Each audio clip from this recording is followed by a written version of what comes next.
we define or we separate readiness and recovery because recovery implies that something's broken or your body's broken and there's a fix required.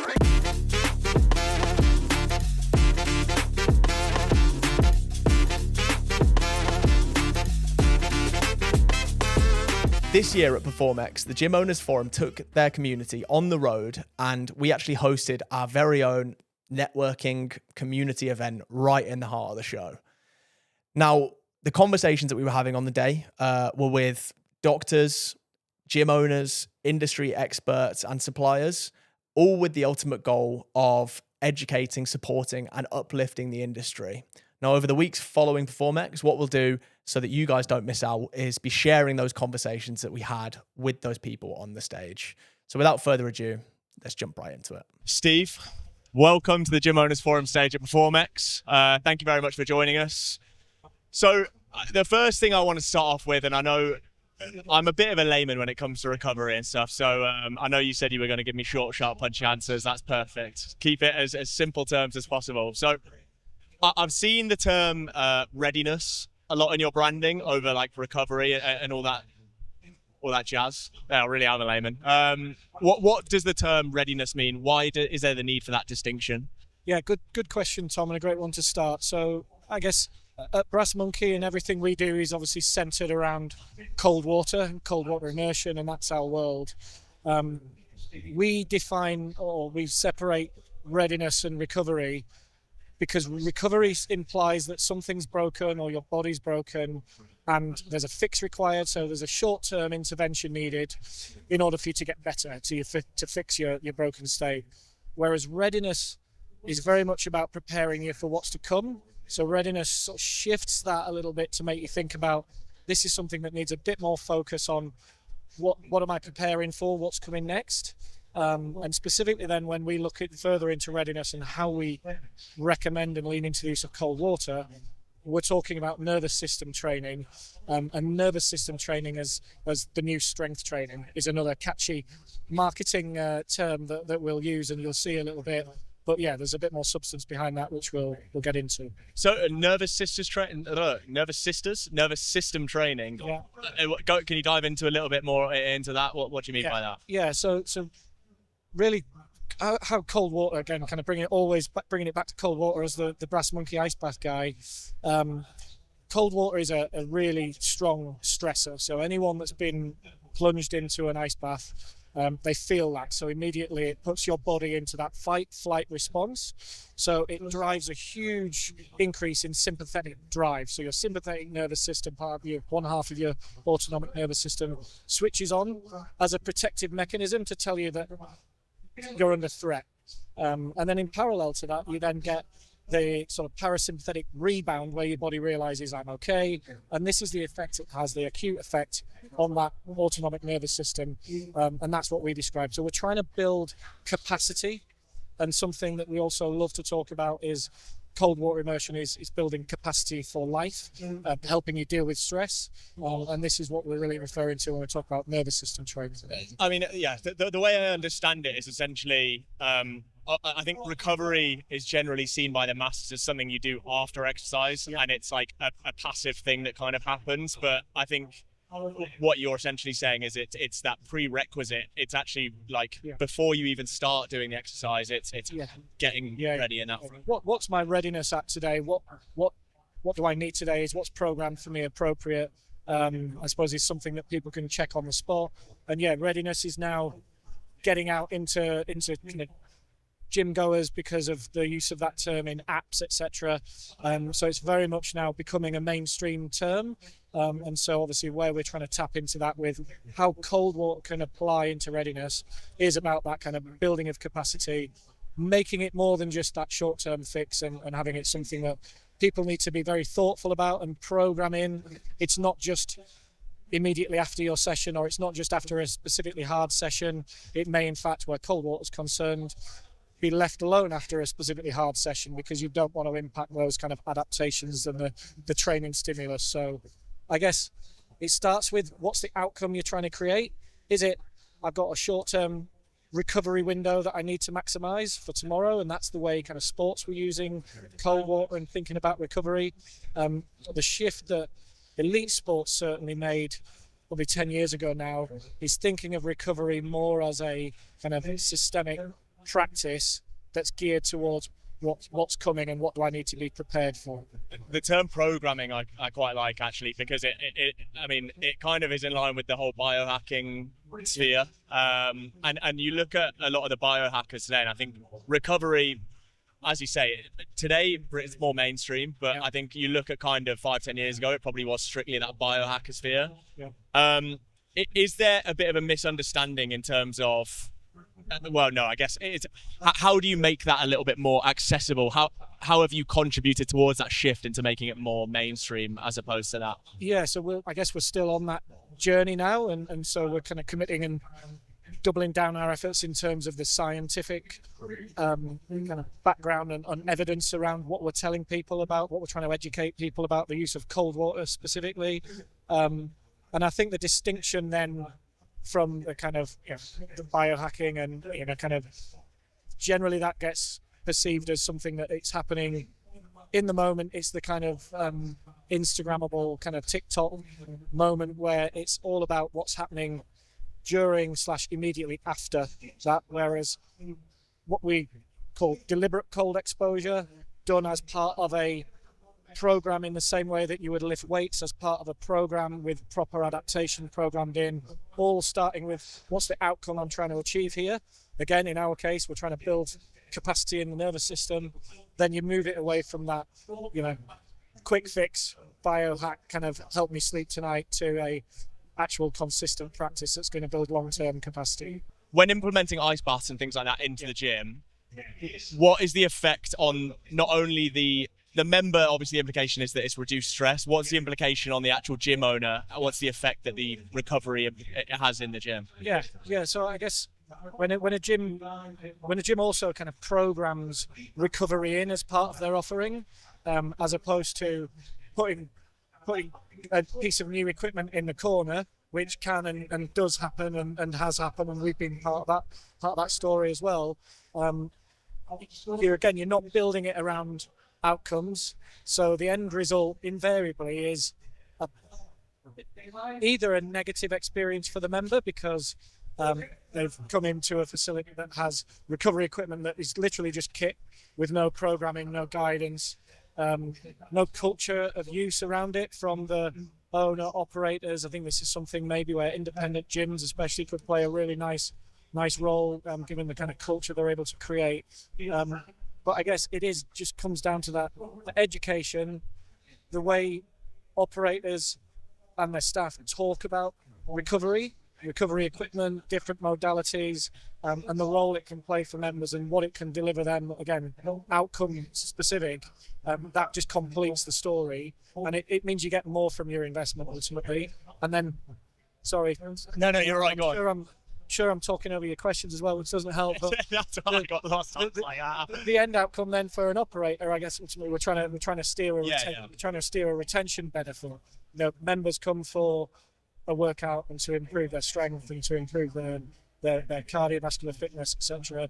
But increasingly, they're also coming now to improve their recovery between sessions, to build nervous system strength, literacy around the nervous system and nervous system regulation, and mood improvement, focus, anxiety reduction, depression, all this kind of stuff that can be delivered measurable benefits from things like cold or recovery done right.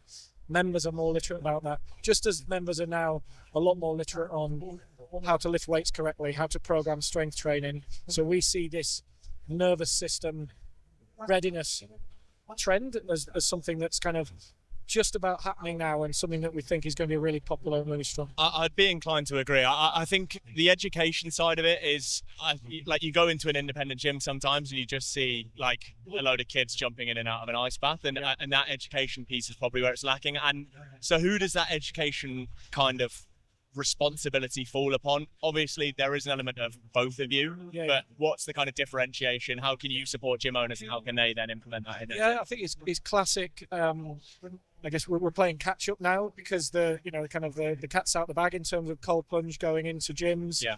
And I think what we're clearly seeing is it's not a fad. People get addicted to cold plunge because of the effect it has on kind of neurotransmitters and motivation and reward and all that good stuff. So we need to catch up. We need to, as a supplier, support in the same way other fitness suppliers have done around education, around master trainers, academy that will benefit from our commitment certainly into better understanding the research, taking on kind of scientific oversight with some of our recruitment lately to help us validate our claims. So we're not just making more fantastic marketing claims. There's actually weight to it. So we definitely play a part.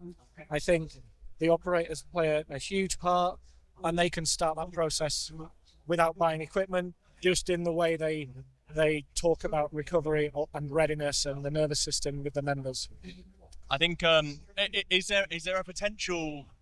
I don't want you to start fear mongering and maybe bad mouthing recovery, but what is the downside to like not implementing and educating your members and users properly? I guess again the downside really, obviously, whilst there's obvious kind of risks to the wrong people who haven't been properly screened and vetted going into an ice bath as the extreme stressor example, when done safely and properly programmed, fantastic. But there is obviously risk there. There's a risk, I guess, just generally of them having a bad experience, and then you've got a retention risk if you look at it from a kind of pure business perspective. But it all, I think, comes back to that education piece, education around how to program this so that users are getting the best experience. We'll develop this in a digital format, which is going to help because, always you can't have someone there guiding that experience. They should be there as educators in the background, and the guiding can be done as it is with other equipment now through kind of more modern digital guided interfaces. So that's something else that we're exploring now. I remember talking to Dan. He was saying something about having even a screen there that's kind of like doing you a step by step. I use the example with him of you can teach a man to fish. You can give a man a fish, he'll eat for a day. Teach a man to fish, he'll eat for forever, whatever it is. But sometimes it's actually just easier to give people the fish and just get them in there. So there isn't really a negative. The negative impact is just no impact. Essentially, it's not like it's a risk. That's bad experience. Negative health impact. I guess again, there's caution around which users should do certain recovery modalities and for how long, and that's something that there's clear contraindications about in some cases, pre-existing conditions, etc. There's risk on the health side for the user. The risk of recovery not done right, and what we call again, another catchy term that Dan's great at and we like to talk about in Brass Monkeys, we call the recovery gap, which is in essence the difference between what members kind of need to guide them along this readiness and recovery journey, and what sometimes operators are giving them by just providing kit. So kit, whether it's the right kit or the wrong kit, without the right education and support around it, will ultimately result in a bad experience. The recovery gap, it's something that Dan actually did mention on the call, and can you dive into a little bit more about that? My interpretation of it is like the kind of lack of education, that the gap between knowledge and proper use, I guess. I think it's probably three kind of key areas where this gap kind of becomes really apparent and I'll use the cold plunge example kind of again really selfishly and specifically, but you're right. Kind of the programming of it, which I've talked a lot about, and that's can only be driven by education, and we need to and are trying to lead that as a kind of strong player in the category where cold water is concerned, and contrast therapy, because obviously cold and sauna pair very well together, and most of our customers have the option of combining the two. So the programming and education around all levels of use of recovery modalities is very important. The capacity that you have, so do we actually have the right equipment? And obviously, as much as we try and avoid selling our products, at least based around plumbing components and filtration, it is important. If you underspec it and you have a very successful product, then it will fall down and you'll have bad member experience. You'll have bad staff experience because they don't want to be spending all the time maintaining filthy cold plunge pools. And then the maintenance piece is the extra bit. So just as with commercial fitness equipment and that kind of industry that's built around that now, we're obviously sitting in this hall. Last time I was here, I think it was LIW days, like a long time ago. But you need that support from your suppliers, and that's something that we also provide with our kind of engineers, and then just again training around how to do the right kind of maintenance at the right time to keep everything running. It's quite a general question, but is the recovery gap something you can ever close, or is it? Yeah. It's something you work towards, I guess. Yeah, I think so. And I'll try not to make this sound so very ice bath related, but I think you can. I think recovery as a kind of as something that people build into their training doesn't mean an ice bath. It doesn't necessarily mean a sauna or compression or all those fancy equipment. It can be passive. It can start with sleep, and increasingly we know that there's a lot more education and literacy around those things. So personal trainers, gym staff, educating people around recovery. So the education piece can definitely start without equipment. You can close the gap. Unfortunately, in some aspects of physical equipment, capital equipment, you do need to spend a bit more money when you're setting up that service to avoid paying for it at the operational level, because you'll spend more time than we wanted to on fixing broken products or performing maintenance that you didn't want to. Yeah, I mean, it leads quite nicely onto like reduction in. I'll try and be very pro ice baths going forward, just to even it out. But the reduction on staff workload and things like that, I think introducing components in the gym that are completely automated and kind of manage themselves is very important. So obviously there's the education piece of it. What are you guys doing to kind of completely make it self-sufficient and automated?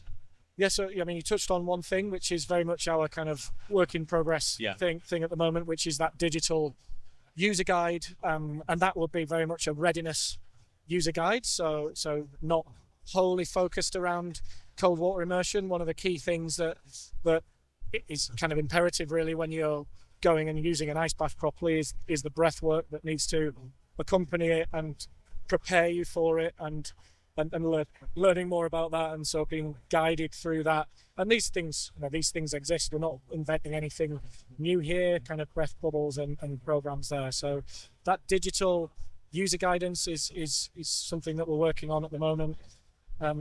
Behind that, if we're going to develop user guides and more guidance around the use of cold water specifically, we're also invested in a PhD at Coventry University, which is specifically to look at the dose response of cold water immersion and other cold water. We have a cold shower as well, which is a very invigorating product without some other kind of more deeper long-term sort of proven benefits of an ice bath.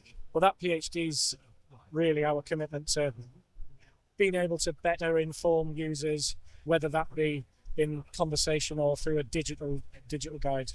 Does the PhD, I mean, the answer is probably both, but is it part of it like kind of making it the science objective and improving that science, and then also that education side as well? So, I mean, we get asked daily, pretty much every conversation we have with existing and potential customers is around how best to program cold water immersion. And we know what we know, and there is a body of research, and there's very sound, kind of mechanistic arguments as to why it feels great and why it could, and we believe, build that nervous system capacity, allow people to tolerate more, to regulate better, all that kind of stuff. So we've built that kind of model already. We just need the science to underpin it, so that again, if we're going to tell people, okay, based on what we can see about your state today, whether that be data from wearable devices or answers they've given, here's what we would recommend. You're going to be in this one, which is not quite as cold, and you're going to be in there for a little bit longer, or vice versa. So you really can tailor it to like person to person also. Yeah, okay. So independent gyms, we are at the Gym Owners Forum after all, so let's rein it back in. How are independent gyms positioned to kind of take those recovery services on board? Are they actually at a bit of an advantage when actually having the opportunities to implement them? Yeah, possibly. I think there's kind of pros and cons in both, kind of independent and not. But my take on it would probably be come back to the culture kind of piece, where they're in probably a really strong position, not necessarily strong, but definitely a strong position to influence and change culture and member behaviour, and I guess the education that they can impart on their members around something new, whether that be a new piece of kit or a new philosophy around recovery, around readiness, how they start talking about that and communicating, baking it into their marketing and their member outreach and conversation. It leans into that closing the recovery gap. I think when you have a good community and actually, having a screen that tells the person how to use it is great, but actually having someone that they know and trust kind of explaining the sciences in more depth than a screen could do, that is a massive impact for sure. The trust piece is massive, especially with cold water. It's an uncomfortable thing to do for the first time, and even to persist with it for more than 1 or 2 sessions isn't for everyone, in truth. So if someone has been educated and trusts that information that they've been given, that over time and over repeated exposures they'll see a measurable improvement in this thing that we're calling nervous system capacity, then clearly that's going to be an advantage for an independent gym.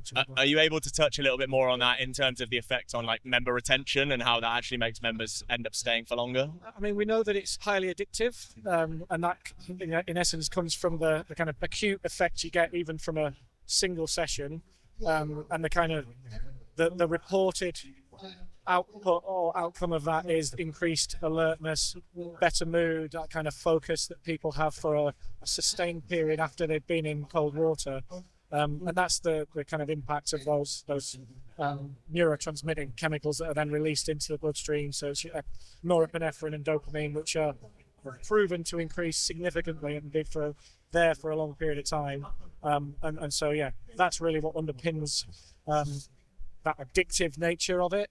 And regularly, again, it's something that we hear come back from people. I hated it at first, now I love it. I do it, how many times a week should I be doing it is typically how that kind of conversation Are you starting to see more and more gyms, like based off of the effects of that and the fact that people love it, like start to offer it as part of like an integrated part of their membership? So it's a service that's included within it. Yeah, I guess, but there is a split, and obviously people, if they're investing in equipment, that means putting infrastructure in and not just lobbing a tub in a corner. It's a significant investment. So return on investment through booking that space is something that some operators do extremely well. Also, we've got an equal number of customers where they tier the membership, so they have it as a premium kind of supplementary monthly on their member offering. And then there's gyms where generally they're already at that kind of premium end, and this is just another thing that their member demographic expects, because it's such commonplace thing now to have the sauna and the recovery equipment all together. I think offering it as like part of that even tiered membership, also it makes the education piece of it a bit more manageable, because you kind of know who you're catering towards, I guess. Yeah. So looking forward to the future, I guess, how do you see recovery being implemented into gyms in the future? Like, what does a gym in 20 years time look like? Yeah, I think the way that we're seeing it happening now, and is most of our customers where we're starting the conversation early and the decision's already made, it's going in, and they're doing some form of refurbishment that involves kind of planning and infrastructure and ventilation and extraction, and then the other kind of really dull stuff that's essential when you're putting in equipment that kicks out heat and needs cold air to fuel it. So that kind of facility design is really, I think, where things like this start to get baked in, and we're obviously seeing that more and more now. Equally, there are options for retrofitting into existing space in terms of recovery equipment and unused space, or just a refresh of space, I think is happening. And then the conversation and the programming and all that other great recovery gap stuff I've done to death just becomes commonplace now. and isn't even a debate. And I think the gyms that don't include that will very quickly have to catch up and start. I mean, you touched on it there, really, but is like recovery and implementing services like that into your gym, is that going to be the next kind of mainstream adoption? I think it's here. It's here. Yeah, I would probably agree. Yeah, we're seeing that it's here now. It's had a rocky, probably 2 or 3 years, and again we've been on that journey with customers, and we've been on it ourselves in terms of iterating products and iterating how we talk about it and how we activate it and make sure that it's successful when customers invest. But without a doubt, it's kind of here now.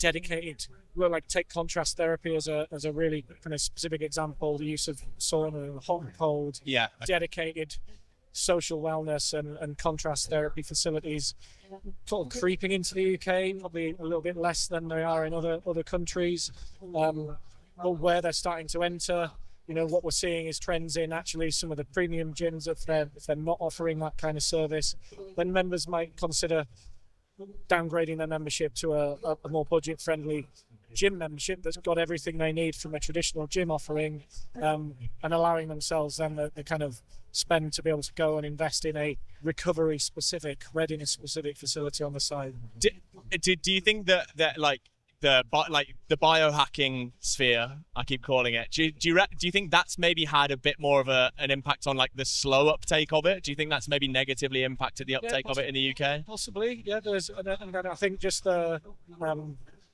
slight kind of vagary around some of the science, is something that needs to be improved. So, like again, a lot of it is kind of, some of it is sound in terms of the science. So there's a lot of evidence and research based on kind of open water wild swimmers and kind of big groups like that. So there is a good amount of data on benefits.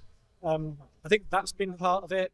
I think the realization from operators and suppliers that you're not putting in a treadmill, you're putting in a tiny swimming pool, where something like cold plunge is concerned, that kind of journey of understanding what that looks like as an operator to maintain it, as a supplier to support it, that's been part of this process. No doubt lots of operators will have experimented with cold plunge and ripped it out and probably given it up, but increasingly now we see them kind of coming back. So it's obviously been going on some time. Feels like we're at that tipping point now where it's more making a proper go of it, and we're making it successful. So obviously, do you think it will be, I know you did briefly say then, do you think it will be like every single, let's fast forward 20 years, it will be every single gym will just have it as some form, like you even look at it like a Pure Gym, for example, they will have some form of recovery? Yeah, but I think so. I think it's the next. I think it's the next trend. I mean, when we walk around gyms with operators, especially large facilities, and they talk us through the different spaces they've got. And they've essentially just got a bank of rooms that will get updated and refreshed every, maybe 3 to 5 years based on what's hot right now. Whether that's a new specific class format, whether that's a new form of group training, the combination of new things, competitive kind of fitness games, these kind of things are now booming, and so how long it will last, clearly, kind of crystal ball gazing. Yeah. But this feels pretty sticky given the I would say so. Given the shift and towards and the tension given around the mental health aspect, and then obviously we're talking about tapping into the mental and the physical kind of systems with something like recovery, and I think that's what gives it legs to last. I think also you look at the US, you look at actually like high level athletes, realistically, like they're not going to be doing things that are just completely like pseudoscience. There's definitely a backing to it. So I'm an independent gym owner. I want to get started with the recovery today. What's the first kind of step that I take to start that journey? I think it's research mode. Exploring, not necessarily exploring equipment or suppliers to begin with. I think exploring evidence base, trends, and then what's behind them and what supports them. That's something we're always very happy to get into those conversations as well. Clearly, at the end of it, we're going to hopefully sell them an ice bath.